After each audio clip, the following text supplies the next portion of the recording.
Hypothyroidism thyroid থাকলে কি ধরনের সমস্যা হতে পারে বা থাইরয়েড হলে কি করব না, আজকে আমরা এইসব নিয়ে আলোচনা করবো। আজকে আমরা পাশে পেয়েছি বিশিষ্ট এন্ডোক্রাইনোলজিস্ট এবং কলকাতার সাগর দত্ত মেডিকেল কলেজ হাসপাতালের assistant professor doctor Arindam Roy. নমস্কার, আমি doctor Arindam Roy, consultant endocrinologist. আমি college of medicine and Sagar Dutta hospital কামারহাটিতে জেনারেল মেডিসিন ডিপার্টমেন্টে অ্যাসিস্ট্যান্ট প্রফেসর। আমি অ্যাটাচড আছি doctor M N. Chatterjee memorial polyclinic and laboratory উত্তরপাড়ার সঙ্গে। আজকের বিষয়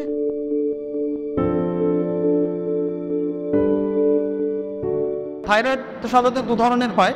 একটা হলো হাইপোথাইরয়েডিজম, যেটাকে আমরা বাংলা ভাষায় বলে থাকি মোটা থাইরয়েড, আর একটা হয় হাইপারথাইরয়েডিজম, যেটাকে আমরা বলে থাকি শুকনো থাইরয়েড। অর্থাৎ এই হাইপোথাইরয়েডিজম কিন্তু কখনো কখনো একটু সিমটম দেয়, কখনো কোনো সিমটম দেয় না। কিন্তু এক্ষেত্রে আমাদেরকে মাথায় রাখতে হবে, পেশেন্ট ধরুন একটু ওজন বেড়ে যাচ্ছে, পেশেন্টের খুব শরীরে দুর্বলতা আসছে, সারাদিন ঘুম ঘুম ভাব পাচ্ছে, কনস্টিপেশন হয়ে যাচ্ছে, অর্থাৎ বডি ক্লিয়ার হচ্ছে না, এবং তার সঙ্গে তার মেয়েদের ক্ষেত্রে পার্টিকুলারলি দেখা যাচ্ছে যে মাসিকের সমস্যা দেখা দিচ্ছে, অর্থাৎ মাসিক খুব বেশি পরিমাণে হচ্ছে। তো সেই সিচুয়েশানগুলোতে অবশ্যই আমাদেরকে কিন্তু হাইপোথাইরয়েডিজমের টেস্টিং করে রাখতে হবে। আর দ্বিতীয়ত যেটা বক্তব্য সেটা হলো যে যদি ওজন খুব বেড়ে থাকে, সাপোজ ধরুন একটা মানুষের যা ওজন তা হওয়া উচিত তার প্রায় ডবল ওজন আছে, সেই ক্ষেত্রে কিন্তু ওজনের জন্য থাইরয়েড লেভেল বেড়ে থাকতে পারে। আমরা সাধারণত অনেক সময় খুব মোটা মানুষের ক্ষেত্রে থাইরয়েড টেস্ট করলাম, দেখা গেল থাইরয়েডটা একটু বেশি, সেক্ষেত্রে থাইরয়েডের ওষুধ শুরু করে দেওয়ার প্রবণতা থাকে আমাদের ডাক্তারবাবুদের মধ্যে। কিন্তু এটা পার্টিকুলারলি বলার যে সেক্ষেত্রে কিন্তু ওজন কমালেই থাইরয়েড অনেকটা নেমে আসতে পারে, সেক্ষেত্রে কিন্তু থাইরয়েডের ওষুধ আলাদা করে দেওয়ার দরকার পড়ে না। কিছু কিছু ক্ষেত্রে অবশ্যই আমরা সেটা দিয়ে থাকি, তার স্পেসিফিক কিছু ইন্ডিকেশন আছে। আদারওয়াইজ আমরা সাধারণত ওজন কমানোটাকেই প্রাইমারি ইম্পর্টেন্স দিই। তবে থাইরয়েডের ক্ষেত্রে মোস্ট অফ দ্য টাইমস আমরা যেটা দেখে থাকি যে পেশেন্ট হয়তো অন্য কোনো কারণে, সেটা সুগারের ক্ষেত্রেও কিছুটা অবশ্যই প্রযোজ্য, সুগার থাইরয়েড এই সমস্ত অসুবিধা অন্য কোনো কারণে হয়তো টেস্ট করিয়েছে, সেটা অ্যানুয়াল চেক আপের জন্য টেস্ট করিয়েছে, বা একটা চোখে ছানি অপারেশন হবে বা একটা গলব্লাডার অপারেশন হবে বলে টেস্ট করিয়েছে, তো সেক্ষেত্রে ধরা পড়ছে তার হাইপোথাইরয়েডিজম থাকছে বা ব্লাড সুগার এলিভেটেড থাকছে।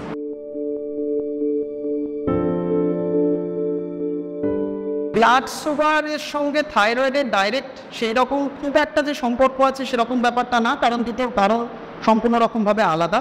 কিন্তু অবশ্যই সুগার পেশেন্টদের পার্টিকুলারলি যদি টাইপ 1 ডায়াবেটিস হয় তাহলে কিন্তু হাইপোথাইরয়েডিজম হওয়ার সম্ভাবনা থাকে, কারণ হাইপোথাইরয়েডিজম আমাদের ক্ষেত্রে অনেকটা অটোইমিউন ডিজিজ এবং টাইপ 1 ডায়াবেটিসও একটা অটোইমিউন ডিজিজ।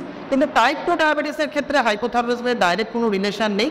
যদিও আমরা দেখে থাকি অনেক পেশেন্টের যাদের ব্লাড সুগার অর্থাৎ ডায়াবেটিস থাকে তাদের ক্ষেত্রে হাইপোথাইরয়েড থাকে, সেটা কনকমিটেন্ট ডিজিজ হিসাবেই আমরা মনে করতে পারি। তবে এখানেও আরেকটা জিনিস বলার আছে যে খুব হাই ডায়াবেটিস থাকলে বা ওজন খুব বেশি থাকলে সেই মুহূর্তে কিন্তু থাইরয়েড টেস্ট করলে সেই রিপোর্টটা অ্যাবনর্মাল আসতে পারে, সেক্ষেত্রে সুগার কারেকশন করে নেওয়ার পর এবং ওজন কিছুটা কমানোর পর থাইরয়েড টেস্ট করাটা অবশ্যই বাধ্যতামূলক।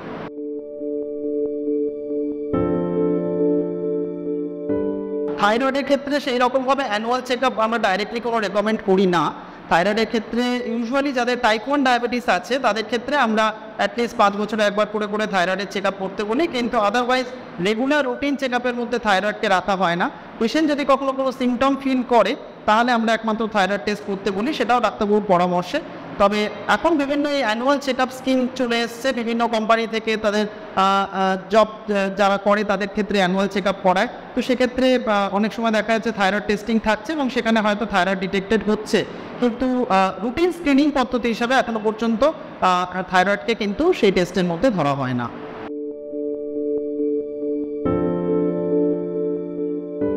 প্রেগনেন্সিতে সিমটম না থাকলেও কিন্তু প্রেগনেন্সি প্রথম ট্রাইমেস্টার প্রথম 3 মাসের মধ্যে আমাদের কিন্তু সুগার এবং থাইরয়েড টেস্ট করে দেখে নিতে হয়।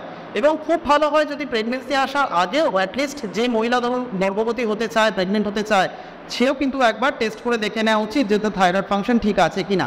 কারণ আমরা জানি যে প্রথম 3 মাস প্রেগনেন্সির আমাদের শিশুর পেটে যে বাচ্চা থাকে, গর্ভে যে বাচ্চা থাকে, সেই বাচ্চার কিন্তু নিজস্ব থাইরয়েড হরমোন সিক্রিশন করে না, মায়ের থাইরয়েড হরমোনই বাচ্চার থাইরয়েড হরমোন হিসেবে কাজ করে। সেক্ষেত্রে মায়ের যদি সামান্য থাইরয়েডের সমস্যাও থাকে, হাইপোথাইরয়েডিজম থাকে, সেটা কিন্তু বাচ্চার উপর এবং প্রেগনেন্সির উপর একটা ইম্প্যাক্ট নিয়ে আসতে পারে, সম্ভাবনা থাকে। এখন যে কোনো মহিলা যখন গর্ভাবস্থা যেতে চান, অর্থাৎ প্রেগনেন্সি নিতে চান, তখন আগে থেকে গাইনোকোলজিস্টের সাথে কনসাল্ট করে তারা কিছু বেসিক টেস্টিং দেন, যেমন thalassemia screening testing, blood grouping testing এবং সুগার টেস্টিং, থাইরয়েড টেস্টিং। তো এই জিনিসগুলো আমাদেরকে আগে থেকে টেস্ট করে আগে সেফ জায়গায় পেশেন্টকে নিয়ে গিয়ে তারপরে কিন্তু গর্ভাবস্থা নেওয়াটাই বেটার।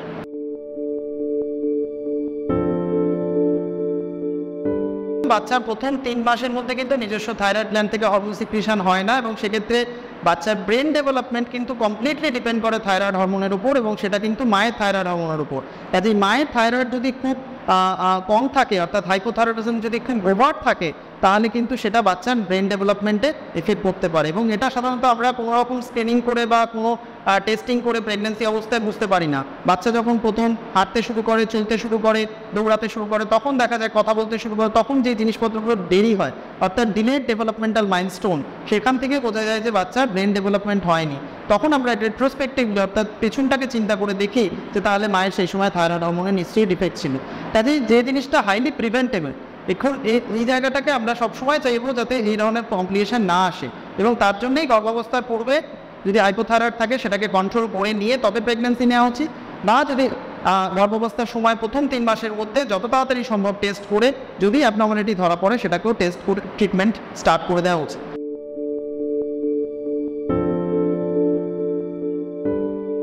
যাদের ধরুন প্রেগনেন্সির পরে থাইরয়েড আসছে তাদের ক্ষেত্রে বেবি সেই হাইপোথাইরয়েডিজম থেকে এফেক্ট করার চান্সটা কম্পারেটিভলি কম। কনফার্ম অবশ্যই করা যেতে পারে থাইরয়েড হরমোনের যথেষ্ট সেফ ট্রিটমেন্ট প্রেগনেন্সির সময় এবং পোস্ট প্রেগনেন্সিতে ল্যাকটেশন পিরিয়ডে হাইপোথাইরয়েডিজম এবং লিভোথাইরক্সিন ট্রিটমেন্টের সঙ্গে ব্রেস্ট ফিডিংয়ের কোনো ডাইরেক্ট সম্পর্ক নেই।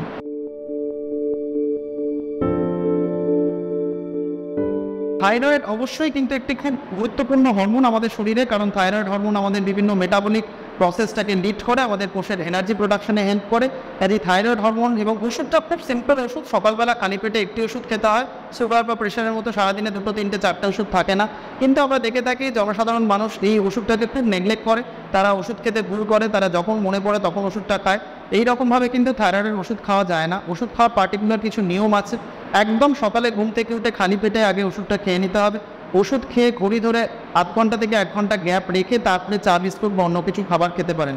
সঙ্গে সঙ্গে যেন চা বা অন্য কোনো খাবার না খাওয়া হয়। গ্যাস, অম্বল, অ্যাসিডের ওষুধ, ক্যালসিয়াম ওষুধ, আয়রন ওষুধ এগুলো 4 ঘন্টার মধ্যে খাওয়া যায় না। এই ধরনের ওষুধ যদি কোনো পেশেন্টকে খেতে হয় তাহলে দুপুরে বা রাত্রে খাওয়ার আগে কিছু খাওয়া যেতে পারে। থাইরয়েডের ওষুধের সঙ্গে মিনিমাম 4 ঘন্টা গ্যাপ রাখতে হয়। নিয়ম করে প্রতিদিন মনে করে থাইরয়েড ওষুধ খাওয়া খুব গুরুত্বপূর্ণ। যদি কোনো দিন খেতে সে ভুল করে বসে পরের দিন 2টো ট্যাবলেট একসাথে খাওয়া যেতে পারে, সেটা আমরা অ্যালাউ করে থাকি। থাইরয়েডের ওষুধ নিয়মিত খান, সুস্থ থাকুন, ভালো থাকুন। আর একটি শেষ কথা, সুগারের জন্য যেরকম বিভিন্ন খাওয়া দাওয়া আমরা রেস্ট্রিকশান করি, থাইরয়েডের জন্য কোনো খাওয়া দাওয়ার রেস্ট্রিকশান নেই। থাইরয়েডের পেশেন্ট সব কিছু খেতে পারে, এবং একটা প্রচুর ভুল তথ্য আমাদের সমাজের মধ্যে ঘুরে বেড়ায়, যেমন পুঁই শাক খাবেন না, পালং শাক খাবেন না, টমেটো খাবেন না, ভিন্ডি খাবেন না। থাইরয়েডের পেশেন্টে এরকম কোনো ডায়েটারি রেস্ট্রিকশান নেই, ওষুধটা ঠিক করে নিয়মিত খেতে হবে, সেটাই ফাইনাল মেসেজ। অসংখ্য ধন্যবাদ ডক্টর অরিন্দম রায়কে আমাদের সময় দেওয়ার জন্য। অনেক কথাই বললাম, কিন্তু আমার অনেক কথাই না বলা থেকে গেল। আমার আরও পরামর্শ পেতে আপনারা চোখ রাখুন মেডিটেট চ্যানেল। ভিডিওটি ভালো লাগলে অবশ্যই শেয়ার করুন এবং লাইক দিতে ভুলবেন না। আর হ্যাঁ, যারা মেডিটেট চ্যানেলটি এখনও সাবস্ক্রাইব করেননি তারা সাবস্ক্রাইব করে নিন আমাদের এই চ্যানেলটি, এবং পাশে থাকা বেল আইকনটিকে প্রেস করে দিয়ে অল বাটনটিকে ক্লিক করে দিন, যাতে নতুন ভিডিও আপলোড করলেই তার নোটিফিকেশান পেয়ে যান আপনারা।